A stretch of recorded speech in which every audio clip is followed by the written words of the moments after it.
Selanjutnya Pak Ansile, Pak.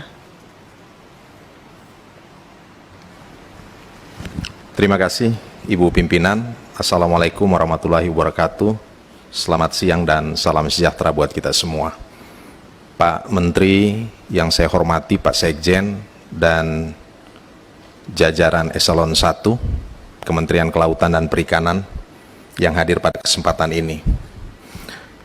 Mewakili fraksi PDI Perjuangan, ada beberapa hal yang ingin saya sampaikan. Pertama, kita memang memiliki mimpi besar mewujudkan kesejahteraan para pelaku utama di bidang perikanan dan kelautan, para nelayan, tetapi aran Kementerian Kelautan dan Perikanan ini tergolong sangat kecil, tidak sampai 7 triliun.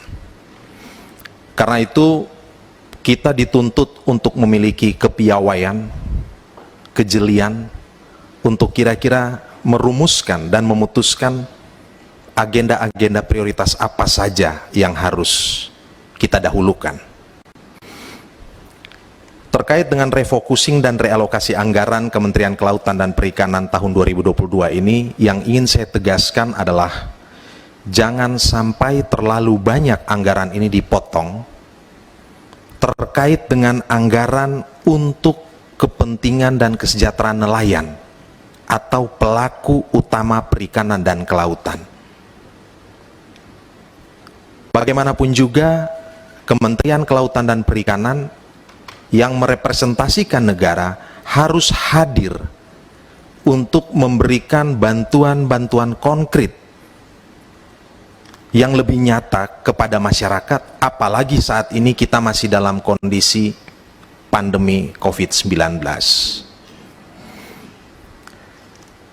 Maka menurut saya ada 3 hal yang mestinya menjadi prioritas Kementerian Kelautan dan Perikanan. Yang pertama, agenda menyangkut kesejahteraan dan pemberdayaan nelayan dan pelaku utama perikanan itu harus tegas, tampak bahwa negara berpihak.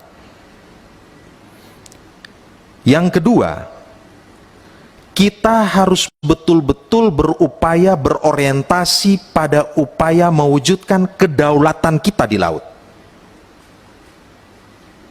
Dan untuk berdaulat di laut, kita harus mengencangkan aspek pengawasan dan penindakan.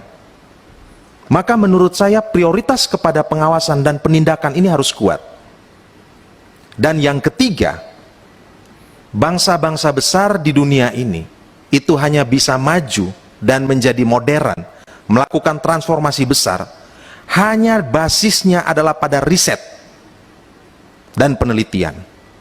Maka menurut kami fraksi PDI Perjuangan, ini 3 kata kunci. 1, berpihak kepada nelayan. Yang kedua, mewujudkan kedaulatan di maritim. Dan yang ketiga adalah pentingnya riset. Terkait dengan riset, Pak Menteri, terus terang saya mendampingi Pak Ketua Sudin 2 minggu lalu pergi ke Jembrane melihat balai riset dan observasi laut. Terus terang Pak, saya bangga, saya kagum. Ternyata kita memiliki CCTV untuk memantau laut kita, mulai dari Aceh sampai Papua, Miangas hingga Pulau Rote.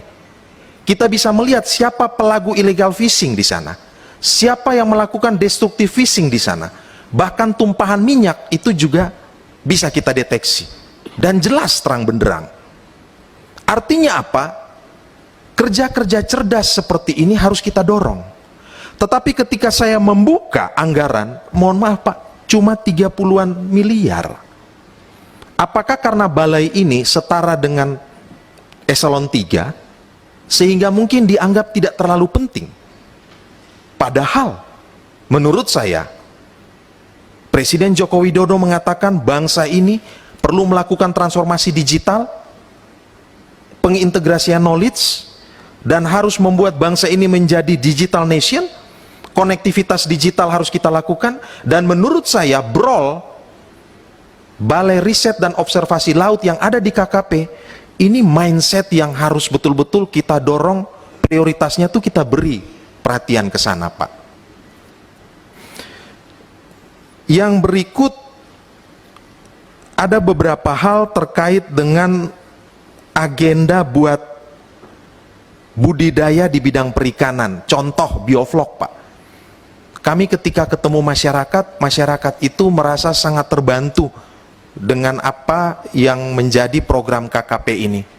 Kami mencatat ada sekitar 300-an paket Pak, permohonan Pak, apakah mungkin misalnya ditingkatkan menjadi 500. Tetapi terserah Bapak sekalian.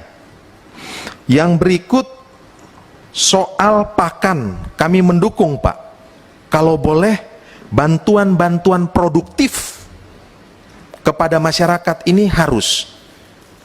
Kemarin masyarakat diberikan pakan, tetapi kalau boleh ke depan itu mesin pembuat pakan.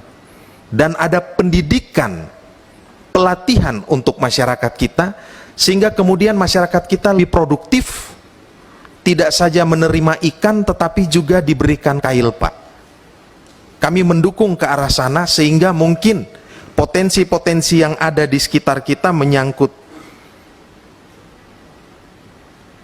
potensi lokal itu bisa kita jadikan pakan. Yang berikut, apresiasi dan terima kasih Pak soal sekolah politeknik perikanan dan kelautan yang beberapa waktu lalu kami angkat dalam raker ini, sudah dibereskan secara tuntas oleh staf Bapak, PLT BRSDM Pak Kus, dan juga Pak Bambang. Terima kasih banyak Pak, terima kasih. Itu patut kami berikan apresiasi. Bahkan karena boleh bisa di sekolah Pak, kan Pak, kemarin mereka katakan Pak Ansi, dari 10 orang anak kami, ini anak pertama kami yang bisa sekolah Pak. Ada yang mengatakan, sampaikan ucapan terima kasih kepada Pak Menteri. Karena kebijakan ini maka masyarakat miskin dan anak pelaku utama di bidang perikanan dan kelautan bisa sekolah. Yang terakhir Pak, saya mendapat informasi ada rancangan peraturan pemerintah tentang penyelenggaraan pendidikan tinggi Kementerian dan lembaga yang sampai saat ini masih dalam proses pembahasan terkait dengan sekolah-sekolah vokasi yang berada di kementerian lembaga yang bukan merupakan sekolah kedinasan. Konon kabarnya akan diintegrasikan, semuanya akan berada di bawah Kementerian Pendidikan dan Kebudayaan. Dalam konteks Kementerian KKP itu berarti SUPM dan Politeknik Perikanan dan Kelautan yang merupakan sekolah milik KKP tapi bukan sekolah kedinasan, itu akan berada di Kementerian Pendidikan dan Kebudayaan. Saya kok sanksi Pak, saya lebih merasa Kementerian Kelautan dan Perikanan lebih memiliki passion untuk mengurus sekolah vokasi ini karena terkait langsung dengan kepentingan nelayan dan juga para pelaku utama perikanan dan kelautan ini. Selama ini ada kuota sebesar kalau tidak salah 55% untuk merekrut anak-anak nelayan dan anak pelaku utama ini Pak. Saya sempat bertanya kepada beberapa kementerian lain, Kementerian Perindustrian, ada juga Kementerian Pertanian yang punya sekolah vokasi non kedinasan, ada juga Kementerian Perdagangan. Mereka kabarnya ada beberapa kementerian dan lembaga itu sudah membuat surat Pak untuk menyampaikan keberatan terhadap hal ini.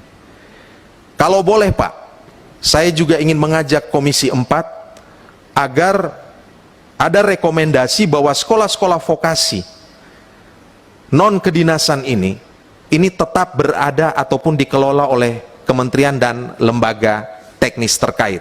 Dalam hal ini SUPM dan Politeknik Perikanan dan Kelautan tetap berada di Kementerian Kelautan dan Perikanan. Saya kira itu Ibu Pimpinan, Ibu Anggi yang bisa saya sampaikan mewakili fraksi PDI Perjuangan. Sekian dan terima kasih. Baik, terima kasih. Soal anggaran tadi sudah saya sebutkan secara umum bahwa 2022 yang sifatnya bantuan kepada masyarakat pembudidaya dan nelayan itu akan kita push mulai pada bulan Oktober, November, Desember ini, yang kemudian kita berharap di Januari, Februari sampai dengan April itu sudah selesai. Sehingga tidak ada lagi tak khawatir-khawatir kalau ada refocusing kemudian ketarik, dan mudah-mudahan itu tidak terjadi. Baik Bapak Ibu, Pak Menteri, ini saya akan bacakan draft kesimpulan keputusan raker kita kali ini. Poin pertama, Komisi 4 DPR RI menyetujui pagu anggaran Kementerian Kelautan dan Perikanan dalam RKA-KKL tahun 2022 sebesar 6.111.967.397.000 rupiah. Poin 2, Komisi 4 DPR RI mendorong Kementerian Kelautan dan Perikanan untuk memperkuat armada kapal pengawas dan menambah hari operasi berlayar pada Direktorat Jenderal Pengawasan Sumber Daya Kelautan dan Perikanan dalam rangka melindungi wilayah perairan Indonesia yang sering terjadi pelanggaran dan pencurian, khususnya di daerah perbatasan dengan negara tetangga. Poin 5, Komisi 4 DPR RI meminta Kementerian Kelautan dan Perikanan untuk mempertahankan sekolah pendidikan vokasi kelautan dan perikanan agar tetap berada di lingkup Kementerian Kelautan dan Perikanan, di mana terdapat adanya wacana akan dipusatkan pada Kementerian Pendidikan, Kebudayaan, Riset dan Teknologi. Para anggota? Sangat setuju. Nah,